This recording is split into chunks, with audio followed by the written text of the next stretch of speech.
Bonjour, je m'appelle Fanny. Coraline, Réane, Iris. Nous sommes toutes au lycée horticole de Blois et nous sommes en première TCEVA, une filière animalière. Donc on va vous présenter le thème de l'image. Donc pour commencer, on va définir qu'est-ce qu'une image, ensuite les différentes formes d'image, à quoi sert une image, comprendre une image et enfin la conclusion. Donc, qu'est-ce qu'une image? L'image a plusieurs définitions différentes. Donc, plusieurs sens.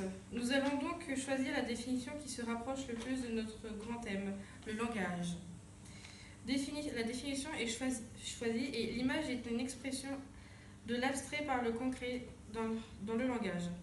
Pour faire plus simple, l'image est utilisée pour désigner des productions se rapprochant au plus réel. L'image permet de faire passer un message à un public.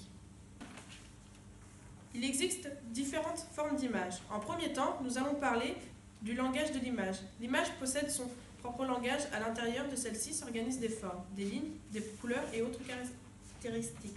C'est-à-dire, par exemple, un écrivain dans son texte va disposer de figures de style, de grammaire ou de vocabulaire. L'auteur de l'image va faire peu à peu préparer, il va jouer sur différentes techniques pour composer son image, donc son message. Donc on va essayer de comprendre à quoi sert l'image grâce à un schéma. Donc pour commencer, on sait que l'image, elle peut être sous plusieurs formes.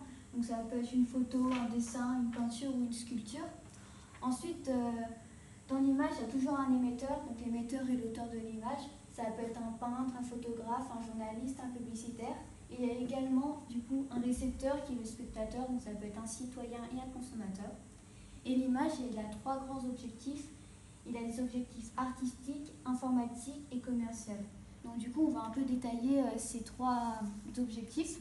Donc pour l'objectif artistique, c'est lorsque en fait, l'émetteur exprime sa vision du monde selon sa sensibilité et nous la communique soit pour nous émouvoir, pour nous questionner, voire pour nous séduire. Pour l'objectif informatique, celle-ci, elle a pour objectif d'attester des informations livrées par les journalistes, donc communément dit preuve par l'image. Il peut également délivrer son message, mais à non-but commercial. Et enfin, pour l'objectif commercial, donc celui-ci, en fait, l'image permet de déclencher chez le récepteur soit l'achat ou le vote selon sa nature.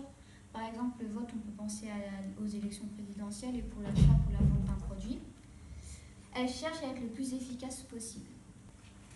Lorsque l'on regarde une image, par exemple une peinture, on doit avoir une analyse objective, ce que l'on appelle le travail d'énonciation.